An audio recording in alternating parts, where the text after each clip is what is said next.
Hello प्रिय विद्यार्थियों, आज हम फिर से वीडियो क्लास के माध्यम से जुड़ रहे हैं और आज का आपका टॉपिक है national income meaning and concepts और साथ में हम इसकी डेफिनेशंस के बारे में भी देखेंगे।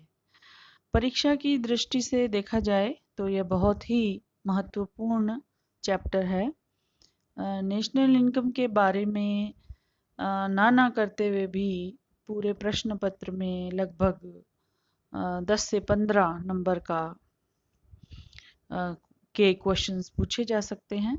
तो आप इसे बहुत ही ध्यानपूर्वक तैयार करेंगे और इसके नोट्स भी बनाएंगे और अपनी इस क्लास के माध्यम से और कुछ बुक्स के माध्यम से भी और नेट से भी आप कोई सामग्री ले सकते हैं। इस तरीके से सबको मिलाकर आप इस चैप्टर के नोट्स बहुत अच्छे से तैयार करेंगे ताकि परीक्षा में किसी भी तरह का इस पर सवाल आए तो आप उसे अटेम्प्ट कर सकें।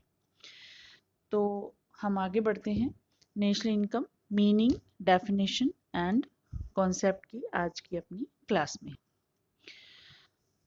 तो जैसे कि आय तो आप सभी जानते हैं, आय किसी भी व्यक्ति की होती है, उसी तरह किसी भी राष्ट्र की भी आय होती है। लेकिन राष्ट्रीय आय के संदर्भ में हम यह कह सकते हैं कि जिन जिन साधनों को मिलाकर कोई एक व्यक्ति अपनी आय एकत्रित करता है, चाहे उसने अर्जित की है यानी कमाई है, या उसे प्राप्त हो गई है यानी कमाई नहीं है, किन्हीं और साधनों से उसको आय मिल गई है, तो भी वह आय जो है उसकी आय कहलाएगी। लेकिन राष्ट्र के संदर्भ में जो यदि राष्ट्रीय आय को देखें तो एक राष्ट्र की आय केवल कमाई हुई आय ही होती है। किसी भी तरीके से इलीगल तरीकों से यदि किन्हीं व्यक्तियों ने आय कमाई है तो वह राष्ट्रीय आय का हिस्सा कदापि नहीं बन सकती है। तो यद्यपि व्यक्तियों की आयों का जोड़ किसी राष्ट्र की आय बनती है, वही व्यक्ति जो उस राष्ट्र में निवास करते हैं, जो वहाँ अपनी आय प्राप्त करते हैं किन्हीं गतिविधियों के द्वारा, उन्हीं की आयों का जोड़ राष्ट्रीय आय बनती है। लेकिन राष्ट्रीय आय की अपनी कुछ सीमाएं हैं जिसे हम आगे जाकर बहुत विस्तार से पढ़ने वाले हैं। तो आम बोलचाल में जनता किसी देश की आय के लिए जीएनपी शब्द का उपयोग करती है, परंतु राष्ट्रीय आय स्वयं जीएनपी में से निकली हुई एक अवधारणा है। इस प्रकार राष्ट्रीय आय शब्द बोलचाल में किसी देश की आय का एक प्रचलित नाम है। वास्तव में सैद्धांतिक रूपों में इसे इसकी विभिन्न अवधारणाओं, जिसे हम कॉन्सेप्ट्स कहते हैं, के द्वारा ही समझा जा सकता है। किंतु कुछ तथ्यों पर किसी भी व्यक्ति, देश, काल को कोई मतभेद नहीं है। कुछ बिंदु जैसे कि राष्ट्रीय आय किसी भी अर्थव्यवस्था का दर्पण है, ये सभी मानते हैं, सभी कालों में मानी जाती है। किसी भी देश की अर्थव्यवस्था को देखकर उसकी राष्ट्रीय आय का आंकड़ा हमारे सामने हो तो उसे जानकर हम ये जान सकते हैं कि उस देश की के लोगों का जीवन स्तर कैसा होगा। इसी तरीके से राष्ट्रीय आय जो है वो उसके उत्पादन के आकार, प्रकार और वृद्धि को बताती है ना। उसके नीति निर्माण में सहायक होती है। यदि किसी क्षेत्र विशेष से आय कम आ रही हो तो उस देश की सरकार को मदद मिलती है कि उस क्षेत्र विशेष पे ज़्यादा ध्यान दिया जाए, तो नीति निर्माण में सहायक बनती है। किसी भी देश के भविष्य के विकास का सूचक भी बनती है राष्ट्रीय आय, और आर्थिक कल्याण का आधार भी बनती है। और सबसे बड़ी बात, राष्ट्रीय आय ही वहाँ के नागरिकों के जीवन का आधार बनती है। तो जहाँ तक स्लाइड में आपको दिखाई दे रहा है राष्ट्रीय आय की अवधारणा, जो कि हेडिंग है, तो इसमें हम कह सकते हैं कि राष्ट्रीय आय जो है वो एक वर्ष में, है ना, माना एक वर्ष जो कि एक निश्चित समय अवधि है, में उस देश की सीमाओं के भीतर जितनी भी आर्थिक गतिविधियां हुई है, उनसे होने वाली आय राष्ट्रीय आय कहलाती है। इसमें मजदूरी, ब्याज, किराया और मुनाफे के रूप में सभी संसाधनों के लिए किए गए भुगतान शामिल किए जाते हैं। तो जैसे कि आप देख रहे हैं, मजदूरी किसे प्राप्त होती है? श्रमिक को। ब्याज किसको? पूंजी को। किराया, किराया यानी रेंट किसको? भूमि को, है ना। कोई व्यक्ति किसी की भूमि किराए पे लेता है तो उसको किराया देता है। और मुनाफा यानी लाभ, लाभ यानी प्रॉफिट किसे? साहसी को। तो ये चारों उत्पादन के साधन जो भी पारिश्रमिक के रूप में ग्रहण करते हैं, वही यानी उनका योग ही किसी देश की राष्ट्रीय आय, एनआई जिसको हम कहते हैं, नेशनल इनकम, वह होती है। लेकिन जहाँ तक जीएनपी, जीडीपी या एनएनपी की बात है, जो कि नेशनल इनकम के अन्य कॉन्सेप्ट्स होते हैं, जहाँ तक उनकी बात है, वे कई और मेथड से कई चीज़ें घटाकर कई चीज़ें जोड़कर निकाली जाती हैं, जिसे हम आगे विस्तार से फॉर्मूलाज की मदद से निकालना सीखेंगे। तो इस प्रकार से हम कह सकते हैं कि राष्ट्रीय आय का अर्थ है किसी वित्तीय वर्ष के दौरान, एक निश्चित अवधि होती है वित्तीय वर्ष, हमारे यहाँ भी एक फाइनेंशियल ईयर होता है। प्रधानमंत्री मोदी जी ने हमारे फाइनेंशियल ईयर को चेंज करके जनवरी से कर दिया है, जबकि प्रारंभ में या उससे पूर्व यह अप्रैल से हुआ करता था, अप्रैल टू मार्च।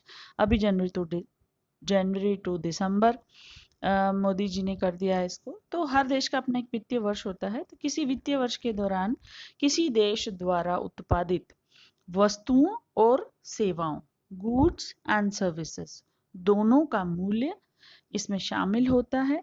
इस प्रकार दूसरे शब्दों में हम कह सकते हैं, ये एक वर्ष की अवधि के दौरान किसी भी देश की सभी आर्थिक गतिविधियों का शुद्ध परिणाम होती है। ध्यान दीजिएगा, शुद्ध शब्द यानी कि नेट। इस शब्द का बहुत ज्यादा महत्व है, आगे हम इसे स्पष्ट करेंगे। और पैसे के मामले में मूल्यवान होती है। अब मतलब कि इसे मुद्रा के रूप में यदि अभिव्यक्त करें तो ये ज्यादा किसी भी सूचना के रूप में लाभदायक बन जाती है। हम देखेंगे कि उत्पादनों को यदि फिजिकल फॉर्म में, भौतिक फॉर्म में यदि हम इकट्ठा करके देखेंगे, तो जहाँ गेहूं किलोग्राम में, कपड़ा मीटर में, तेल और दूध लीटर में, इस तरीके से अलग अलग इकाइयों में अभिव्यक्त किए जाते हैं विभिन्न तरह के उत्पादन। अब उनको अलग अलग इकाइयों में एक जोड़ बनाना बड़ा मुश्किल हो जाता है। अतः मुद्रा ही वह इकाई है जो इन सबको एक ही समरूप धरातल पर लेके आती है। जैसे चावल 20 रुपए किलो, गेहूं 10 रुपए किलो, दूध 40 रुपए लीटर, तेल 80 रुपए लीटर, कपड़ा 50 रुपए मीटर। इस तरीके से हर एक को मुद्रा के रूप में उसकी कीमत या वैल्यू प्रकट करके उन्हें समान धरातल पे लाया जाता है। अतः मौद्रिक रूप में जब राष्ट्रीय आय को भी व्यक्त किया जाता है तो यह बहुत ही प्रभावशाली बन जाती है। तो हम आगे देखेंगे, राष्ट्रीय आय को बहुत सारे नामों से पुकारा जाता है। इसे राष्ट्रीय लाभांश भी कहते हैं, इसे राष्ट्रीय उत्पादन भी कहते हैं, इसे राष्ट्रीय व्यय भी कहते हैं। तो इस तरीके से अलग अलग नामों से इसे पुकारते हैं। और ये नाम जो हैं वो इसको इसलिए मिलते हैं क्योंकि ये अलग अलग विधियों से इसकी गणना की जाती है। तो ये कुछ आगे हम देख रहे हैं कि राष्ट्रीय आय की परिभाषा, कुछ टाइपिंग एरर है, ये DH यानी की है, ये राष्ट्रीय आय की परिभाषा, है ना। तो दो तरह की परिभाषाएं हैं राष्ट्रीय आय की, एक है पारंपरिक परिभाषा और एक है आधुनिक परिभाषा। जहाँ तक पारंपरिक परिभाषा की बात है, इसमें हम 3 परिभाषाओं को शामिल करते हैं, अर्थशास्त्री मार्शल की, अर्थशास्त्री पीगू की और अर्थशास्त्री फिशर की। और आधुनिक परिभाषाओं में हम जनरली हर देश की अपनी एक अलग राष्ट्रीय आय की बनाई हुई परिभाषाएं हैं, और UNO ने भी बता रखी है, जैसे भारत की राष्ट्रीय आय समिति ने भी अपनी एक परिभाषा बना रखी है, तो उसको हम बाद में देखेंगे। सबसे पहले हम पारंपरिक परिभाषाओं में मार्शल की परिभाषा उठा रहे हैं। मार्शल के अनुसार, अब आप इन्वर्टेड कॉमास देख ही रहे होंगे, मैंने आपको पहले भी बताया था, किसी भी अर्थशास्त्री की परिभाषा या कथन यदि आप देना चाहें तो उसे एज इट इज, यदि आपको याद हो गई है तो आप उसे डबल इन्वर्टेड कॉमास में लिखिए और उसको अंडरलाइन भी कीजिए। तो इस तरीके से एग्जाम में आपको अच्छे मार्क्स मिलते हैं। तो मैं परिभाषा पढ़ देती हूँ, क्योंकि परिभाषा आपको एज इट इज़ ही लिखनी पड़ती है, तो मैं इसको एज इट इज़ पढ़ देती हूँ। अपने प्राकृतिक संसाधनों पर काम करने वाले देश का श्रम और पूंजी प्रतिवर्ष सभी प्रकार की सेवाओं सहित वस्तुओं, सामग्री और सामान, ये यहाँ पे थोड़ी सी एरर है, आप इसको सामान कर लीजिए, का एक निश्चित शुद्ध कुल उत्पादन करते हैं। यह देश या राष्ट्रीय लाभांश की सही शुद्ध वार्षिक आय या राजस्व कहलाती है। तो इस तरीके से मार्शल की परिभाषा को यदि सरलीकरण करके देखें तो बहुत ही सरल है कि कोई देश जो है वो अपने प्राकृतिक संसाधनों की मदद से अपनी भूमि और पूंजी, दो ही उत्पादन के साधन इन्होंने लिए हैं, अपनी श्रम और पूंजी, और प्राकृतिक संसाधन उसकी भूमि हो गए, तो इन समस्त के द्वारा जो प्रतिवर्ष अपनी जो भी प्रोडक्शन वस्तुओं और सेवाओं का करते हैं उनका कुल जो है राष्ट्रीय लाभांश ही राष्ट्रीय आय कहलाती है। तो मार्शल की परिभाषा की बहुत आधारों पर आलोचना की जाती है, क्योंकि ये एक अधूरी परिभाषा है। वैसे भी राष्ट्रीय आय एक बहुत ही बड़ा व्यापक कॉन्सेप्ट है, उसे एक परिभाषा में बांधना बहुत ही मुश्किल है। तो आलोचनाएं फटाफट देख लेते हैं क्या क्या कमी है मार्शल की परिभाषा में।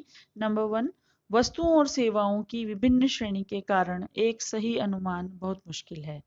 मतलब कोई देश हजारों लाखों तरह की वस्तुएं प्रोड्यूस करता है, कुछ वस्तुएं एक ही जैसी होती हैं, बस थोड़ा सा उनमें डिफरेंस होता है, तो क्या उन सबको शामिल कर लिया जाए या नहीं किया जाए, किस किस को शामिल किया जाए, ये एक समस्या है मार्शल की परिभाषा में राष्ट्रीय का अनुमान लगाने में। तो ये बहुत सही अनुमान लगाना इसमें बहुत मुश्किल है। दूसरा है डबल काउंटिंग, दोहरी गिनती हो सकती है। एक ही वस्तु जो अंतिम वस्तु है या मध्यवर्ती वस्तु है या प्राथमिक वस्तु है, किस स्टेज पे उसको लिया जाए, ये मार्शल की परिभाषा में जिक्र नहीं किया गया है। इसी चैप्टर में हम आगे जाके बहुत विस्तार से पढ़ेंगे कि वस्तुएं 3 प्रकार की होती है, प्राथमिक, मध्यवर्ती और अंतिम। तो राष्ट्रीय आय में जो है वो अंतिम वस्तुओं को शामिल किया जाता है, जिसके बाद वो वस्तुएं किसी और अन्य फर्दर प्रोडक्शन के काम की नहीं रहती हैं, वो उपभोग कर ली जाती हैं, वही अंतिम वस्तुएं इसमें शामिल होती हैं, यानी उनका मूल्य ही इसमें शामिल होता है।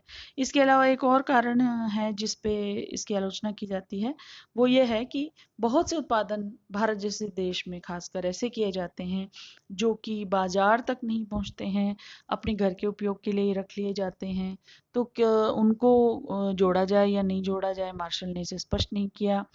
सामान्यतः भारत जैसे देश में बहुत सी वस्तुएं किसानों के द्वारा अपने खेत में से लाकर अपने उपयोग के लिए साल भर के लिए रख ली जाती है, और उसका जो मौद्रिक मूल्य है वो उसके कुल उत्पादन मूल्य में नहीं जोड़ा जाता है, इसलिए वह देश के काउंटिंग में शामिल नहीं हो पाता है।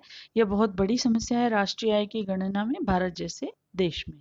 तो इस तरह की समस्याएं मार्शल ने नहीं बताई हैं, तो इस आधार पर इसकी आलोचना की जाती है। अब नेक्स्ट जो है वो है आपकी पीगू की डेफिनेशन दी हुई है। डेफिनेशन आपके सामने है। थोड़ा सा मेरा यह मानना है कि यदि कोई डेफिनेशन आप इंग्लिश में जैसा कि एज इट इज़ दी हुई है उसको एज इट इज़ आप शामिल करें अपने उत्तर में तो बहुत ही अच्छा होगा।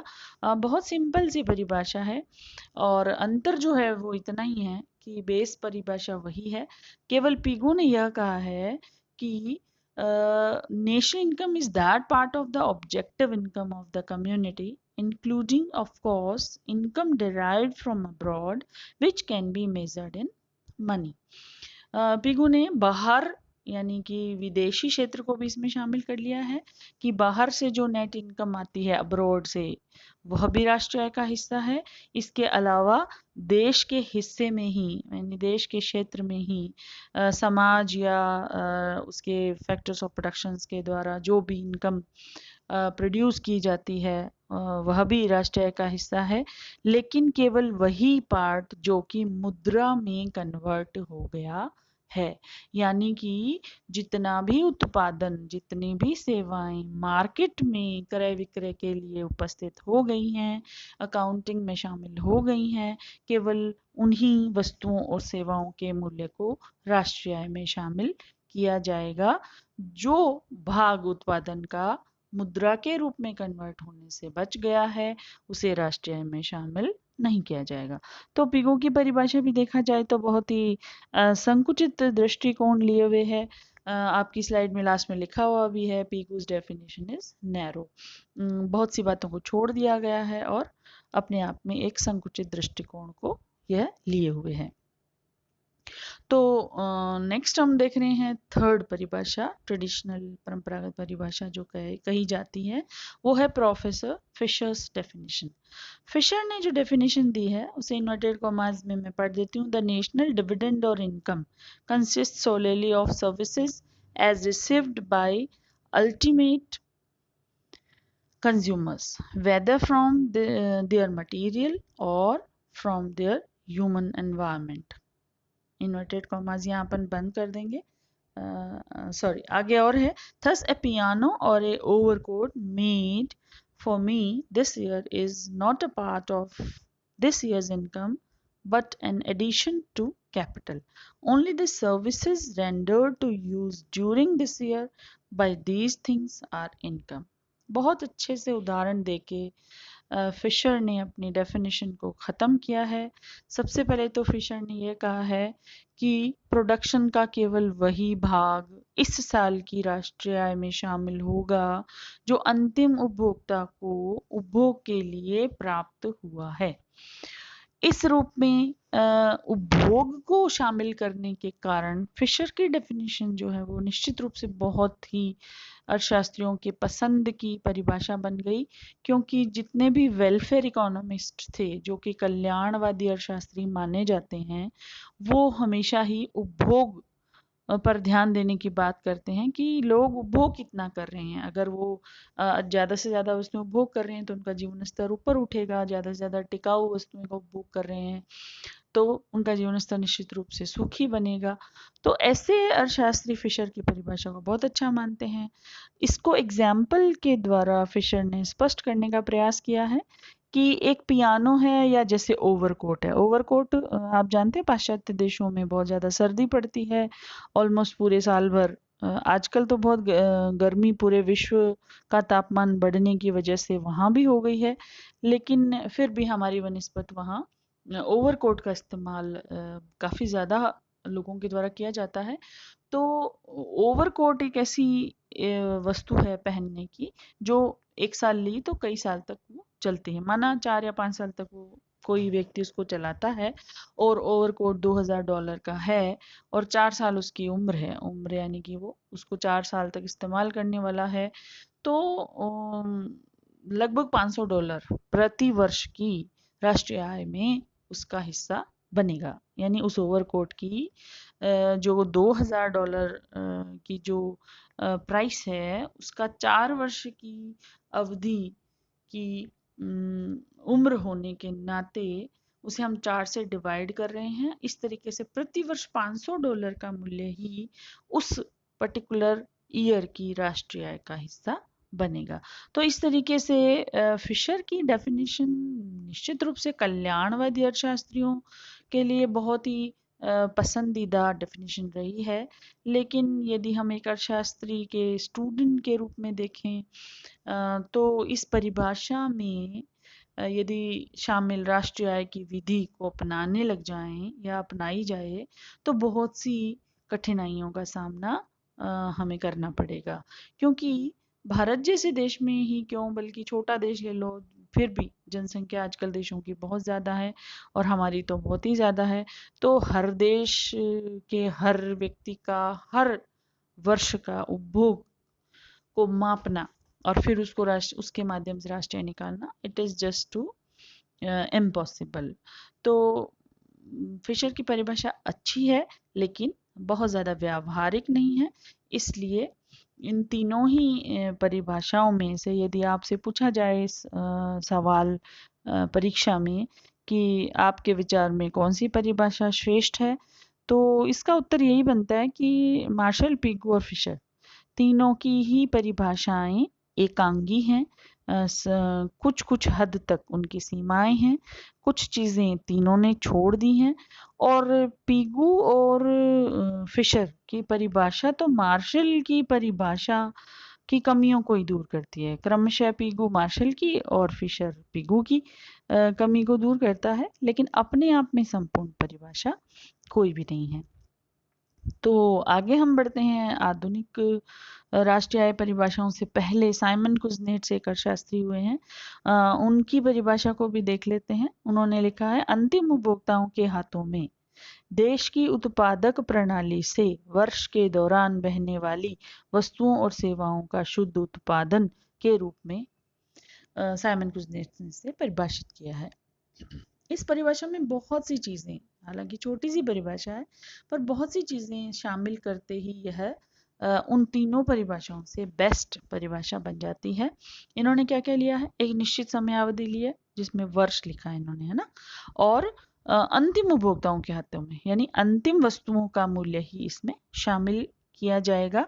ये मैं पहले भी बता चुकी हूँ, राष्ट्रीय आय में फाइनल गुड्स या फाइनल प्रोडक्ट्स जो सेवाएं और वस्तुएं होती हैं उन्हीं के मौद्रिक मूल्यों को शामिल किया जाता है।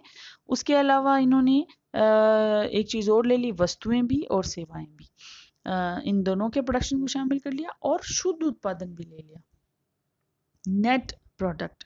इसको हम आगे पढ़ेंगे कि ग्रॉस और नेट में क्या फ़र्क है, यानी कि सकल और शुद्ध में क्या फ़र्क है। तो जो शुद्ध रूप में उत्पादन प्राप्त होता है उसी को राष्ट्रीय आय कहते हैं या राष्ट्रीय लाभांश कहते हैं। इस तरीके से साइमन कुज़नेट्स की परिभाषा उन तीनों से श्रेष्ठ लग रही है, लेकिन फिर भी इसमें इन्होंने स्पष्ट रूप से चतुर्थ क्षेत्र जो हमारा विदेशी या शेष विश्व क्षेत्र होता है उसको ये शामिल करने से रह गए हैं। तो इस तरीके से हम देख रहे हैं कि परिभाषा के रूप में कोई भी प्रश्न अब परीक्षा में आ जाए हम उसको आराम से सॉल्व कर सकते हैं। तो आधुनिक परिभाषा जो राष्ट्रीय आय की जहाँ तक बात है, स्लाइड में आपको दिखाई दे रहा होगा, जीडीपी लिखा है, जीएनपी लिखा है ना, दो माध्यम लिखे हैं और इनको फिर हम विस्तार से नेक्स्ट क्लास में पढ़ेंगे। आज के लिए इतना ही। तो इस तरीके से मैं आज की कक्षा को यहीं विराम देती हूँ। आप लोग घर पे रहें, सुरक्षित रहें, पढ़ाई करते रहें ताकि इस बार परीक्षा में आपके बहुत अच्छे नंबर